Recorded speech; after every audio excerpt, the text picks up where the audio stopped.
आज मी व्हेजमध्ये 2 रेसिपी करून दाखवणार आहे. ते सुद्धा अगदी 10 मिनिटात तयार होणारी आणि त्यासोबतच जेवणाची चवसुद्धा वाढवणारी आहे. तुम्ही नेहमी ना पालेभाजी करत असेल, पण आज मी तुम्हाला एक वेगळ्या पद्धतीने पालेभाजीची भाजी करून दाखवणार आहे, जी अगदी चवीला भारीसुद्धा आणि त्यासोबतच तुम्हाला दुसरी एक रेसिपी करून दाखवणार आहे, ती म्हणजे आंब्याची चटणी. आणि आंब्याचं नाव तरी घेतलं की तोंडाला पाणी सुटतं. आणि आता तर ना बाजारात ना आंबे यायला सुरुवात झालेली आहे. मस्त घरी आंबे आणा आणि अशी मस्त झणझणीत अशी चटणी करून खा. आणि आंब्याची चटणी जर जेवणात असेल तर 2 घास तर जास्तच जातील आणि त्यासोबत तर ही पालेभाजीची भाजी आणि आंब्याची चटणी. तर चला मग सुरुवात करूया. सर्वात आधी तर इथे मी मेथी आणि माठ भाजी हे स्वच्छ धुवून असं जाळीदार टोपलीमध्ये ठेवलेलं आहे, म्हणजे त्यातलं सहज पाणी निघून जाईल. तर आज ना इथे मी मेथी भाजी आणि माठ भाजी अशी एकत्र करून ती भाजी करून दाखवणार आहे. आणि मेथी भाजी आणि माठ भाजी एकत्र केली ना की ती पालेभाजी अजून चवीला खूप भारी लागते. आणि चला मग साहित्यही दाखवते. कांदा घेतलेला आहे, टोमॅटो आणि हिरव्या मिरच्या घेतलेल्या आहे आणि त्यासोबतच लसूणसुद्धा लागणार आहे. आणि इथे मी मुगाची डाळ आहे ती ना भिजवून ठेवलेली आहे. तर ही छान भिजून झालेली आहे. त्यानंतर मग इथे एकदा परत तुम्ही सगळं साहित्य बघून घ्या. अगदी घरात असतात तेच साहित्य लागणार आहे. त्यानंतर मग मी हे स्वच्छ करून घेतलेले मेथी भाजी आणि माठ भाजी प्लेटमध्ये काढून घेतलेले आहे आणि त्याला कट करून घेतलेलं आहे. त्यानंतर गॅसवरती तवा ठेवणार आहे. मग त्यामध्ये तेल घालायचं. तेल व्यवस्थित गरम करून घ्यायचं आणि मग त्यामध्ये जिरं घालायचं आणि जिरं व्यवस्थित तडतडून घ्यायचं आहे. मग त्यामध्ये बारीक असं करून लसूण घालायचं आहे आणि लसूण छान असं परतून घ्यायचं आहे. लसणाचा थोडासा रंग बदलला की मग त्यामध्ये बारीक चिरून घेतलेला कांदा घालायचा आहे. आणि कधीही पालेभाजी करणार असेल ना की त्यामध्ये ना लसूण असं ठेचून नाही घालायचं, तर असं बारीक कट करून घालायचं, म्हणजे तेव्हा खाताना भाजी खाताना ना ते लसणाचं ना छान असा फ्लेवर येतो. त्यानंतर इथे कांद्यासोबतच इथे मी मिरच्यासुद्धा घातलेल्या आहे. मिरच्या मी अशा पद्धतीने कट करून घेतलेल्या आहे आणि तुम्हाला पालेभाजी जितकी तिखट हवी आहे त्याप्रमाणे तुम्ही त्यामध्ये मिरच्या घालायच्या आहे. त्यानंतर हे व्यवस्थित परतून झाल्यानंतर मग इथे टोमॅटो घातलेले आहे. टोमॅटोसुद्धा छान शिजवून घ्यायचं आहे आणि टोमॅटो तर पालेभाजीमध्ये घालायचंच आहे, कारण टोमॅटोचा आंबटपणामुळेच पालेभाजीला अजून छान चव येते. त्यानंतर हे परतून झाल्यानंतर त्यामध्ये ना थोडंसं मीठ घालून घेते. मीठ घातलं की टोमॅटो लवकर शिजतो. पालेभाजीमध्ये तर सुरुवातीला थोडंसंच मीठ घालायचं, कारण पालेभाजी सुरुवातीला जास्त दिसते पण त्यानंतर मग कमी कमी होत जाते. आणि इथे टोमॅटोसुद्धा छान शिजून झालेला आहे. त्यानंतर मग त्यामध्ये मी इथे हळद घालून घेणार आहे. मी पालेभाजीमध्ये लाल तिखट घालत नाही आहे. जे काही तिखट आहे ते हिरव्या मिरच्यामध्येच असतं. इथे फक्त हळद टाकून घेतलेली आहे. त्यानंतर मग त्यामध्ये घालणार आहे भिजवलेली मुगाची डाळ. आणि मुगाची डाळ टाकून जर पालेभाजी बनवली ना की ती पालेभाजी खायला अजून चवीला भारी लागते. त्यानंतर मग इथे मी बारीक कट करून घेतलेली माठ भाजी आणि मेथीची भाजी त्यामध्ये घालणार आहे. आणि तुम्ही इथे पाहू शकता की पालेभाजी नाही तव्यावरती मावतसुद्धा नाही आहे, पण थोड्यानंतर ती अगदी कमी दिसेल. आणि तुम्ही इथे ना माठ भाजी किंवा मेथी भाजी किंवा तुम्ही वेगवेगळे अजून पालेभाजी ह्यामध्ये ॲड करू शकतात. जसं शेपूही तुम्ही टाकू शकता. शेपूची भाजीसुद्धा खूप छान लागते. तुम्ही ह्याच्यासोबत माठ भाजी तर टाकूच शकतात. त्यासोबत तुम्ही पालक टाकायचं असेल तर तेही टाकू शकतात.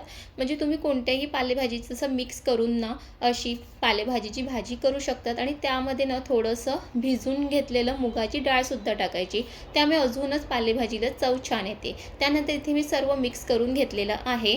आपण नेहमी घरामध्ये ना मेथीची भाजी, माठ भाजी, पालकची भाजी, शेपूची भाजी करत असतो, पण एकदा ना अशी मिक्स पालेभाजीची ना भाजी करून बघा. चवीला खूप भारी लागते. आणि त्यासोबतच ह्यामध्ये मुगाची डाळ घातली आहे ना, ती भाजी खाताना अजून छान लागते.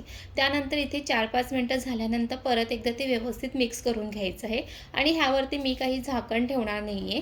बिना झाकण ठेवूनच ही भाजी मस्त करून घ्यायची आहे. आणि पालेभाजीची भाजी तर लवकरच होते, त्याला काही जास्त वेळ लागत नाही. इथे तुम्ही पाहू शकतात की आधी सुरुवातीला किती ह्यामध्ये पालेभाजी दिसत होती, पण ती जसं जसं होत जाईल ना ती तशी तशी कमी होत जाते. आणि इथे तुम्ही पाहू शकतात की इथे मस्त आपली मेथी आणि माठ भाजीची मूग टाकून केलेली ही भाजी बनवून तयार झालेली आहे. आणि या पालेभाजीची अजून चव वाढवावी म्हणून मी ह्यामध्ये अजून काहीतरी टाकणार आहे. ते म्हणजे इथे खिसलेलं खोबरं घालणार आहे. शेवटी असं खोबरं घालायचं आणि ह्यामध्ये वरून असं खोबरं घातलं ना की पालेभाजीची भाजी अजूनच भारी लागते. तुम्हीसुद्धा नक्की एकदा अशा पद्धतीने ही पालेभाजीची मिक्स भाजी नक्की करून बघा. आणि नंतर खोबरं टाकल्यानंतर 1-2 मिनिटाची छान अशी वाफ काढून घ्यायची आहे. आणि मग काय मस्त मिक्स पालेभाजीची मूग डाळीतली ही भाजी बनून तयार आहे आणि ह्यासोबत तर भाकरी, चपाती तुम्ही काहीही खाऊ शकतात आणि ह्यासोबत तर खरंच सांगते व्हेज असेल ना त्या दिवशी अशी भाजी बनवली की 2 घास तर जास्तच जातील आणि इथे माझं मस्त प्लेटसुद्धा तयार आहे. त्यासोबत इथे तुम्ही पाहू शकतात की इथे मस्त पालेभाजीची मिक्स भाजी आहे. त्यासोबतच ज्वारीची भाकरी आहे आणि ह्यामध्ये मिक्स डाळीचं वरण आहे. त्यासोबतच इथे नाचणीचे पापड आहेत आणि तिखट असं लोणचं आहे आणि लसूण चटणी आहे आणि सॅलडमध्ये काकडी आहे. आणि त्यासोबतच भात आहे. तर असं जर जेवण असेल की 2 घास जास्तच जातील. चला तर मग आता दुसरी रेसिपी बघूया. कोकणाचा राजा आला आणि आंब्याचं सीझन चालू झालं. हो, हो, आंब्याचं सीझन चालू झालं. मार्केटमध्ये तर आता तुम्हाला आंबे दिसायला सुरुवात झालेली आहे. मस्त आंबा घरी घेऊन या. इथे तुम्ही पाहू शकतात. मस्त असे माझ्याकडे आंबे आहेत. त्याला मी आता मस्त झणझणीत अशी त्याची चटणी बनवणार आहे. आणि आंब्याची चटणी बनवण्यासाठी काही जास्त साहित्य लागत नाही आहे. घरात जे साहित्य आहे ना, त्यापासून ही चटणी बनवून तयार होते. त्यासाठी इथे लागणार आहे, मी इथे खोबरं घेतलेलं आहे, कोथिंबीर आहे, आंबा आहे, शेंगदाणे आहे आणि मिरच्या आहेत. जर तुमच्याकडे नारळ असेल ना, तर तेही घेऊ शकतात. आता माझ्याकडे नारळ नाही आहे, तर म्हणून इथे मी सुक्कं खोबरं घेतलेलं आहे. त्यानंतर इथे मी आंब्याची सालं काढून घेतलेली आहे. आता मस्त आंब्याची फोडी करून घ्यायची आहे, ती तुम्ही पाहू शकतात. आणि घरात आंबा आला की त्याची चटणी बनवणार नाही असं होऊ शकत नाही. आणि इथे ना आंब्याची फोडी करत असताना ना माझ्या तोंडाला पाणी सुटलं आहे. आधी तर मस्त आंब्याची फोडी करून मस्त मसाला मीठ लावून जी खाण्याची मजा होती ना ती खरंच वेगळीच असते. इथे तुम्ही फोडी करून घेतल्यानंतर ते मस्त मीठ मसाला लावूनसुद्धा खाऊ शकतात. पण चला इथे मी मस्त झटपट अशी चटणी करायला घेते. तर इथे मी मस्त खोबरं, आंबा हे कट करून घेतलेलं आहे. आता त्यानंतर ना मिक्सरचा भांडा लागणार आहे. मिक्सरचा भांडा घेते आणि त्यानंतर मग ह्यामध्ये बारीक करून घेतलेलं खोबरं त्यामध्ये घालणार आहे. त्यासोबत शेंगदाणे घातलेले आहेत, आंब्याची फोडी घालायची आहेत, मिरच्या घालणार आहेत आणि त्यासोबतच त्यामध्ये जिरंसुद्धा घालणार आहे आणि मीठ घालायचं आहे. मीठ चवीप्रमाणे घाला त्यामध्ये आणि त्यानंतर त्यामध्ये कोथिंबीरसुद्धा घालणार आहे. कोथिंबीर घातली की अजून छान चव येते. आणि तुम्ही आंब्याचं सीझन चालू झालं की पहिला आंब्यापासून काय बनवून खातात हे मला नक्की कमेंट करून सांगा. मी तर इथे मस्त आंब्याची चटणीच खाणार आहे. त्यानंतर इथे मिक्सरचं झाकण लावून मिक्सरला छान असं फिरवून घेणार आहे. आणि सुरुवातीला मिक्सरला फिरवून घेत असताना त्यामध्ये पाणी घालणार नाही आहे. ते असंच एकदा फिरवून घ्यायचं आहे. इथे तुम्ही पाहू शकतात की पाणी न घालता हे एकदा असं फिरवून घेतलेलं आहे. त्यानंतर मग चमच्याच्या साहाय्याने ते एकदा व्यवस्थित मिक्स करून घ्यायचं आहे. म्हणजे जे खालचं वाटलं गेलेलं आहे ते वर आणायचं आणि वरचं जे आहे ते खाली घेऊन जायचं. आणि त्यानंतर मग मी ह्यामध्ये पाणी घालणार आहे. पाणी थोडंसंच घालायचं, जास्त नाही. आणि मग मस्त मिक्सरला बारीक असं वाटून घ्यायचं आहे. तर चला मग इथे तुम्हाला दाखवते की आपली इथे झणझणीत चटणी ही बनवून तयार झालेली आहे.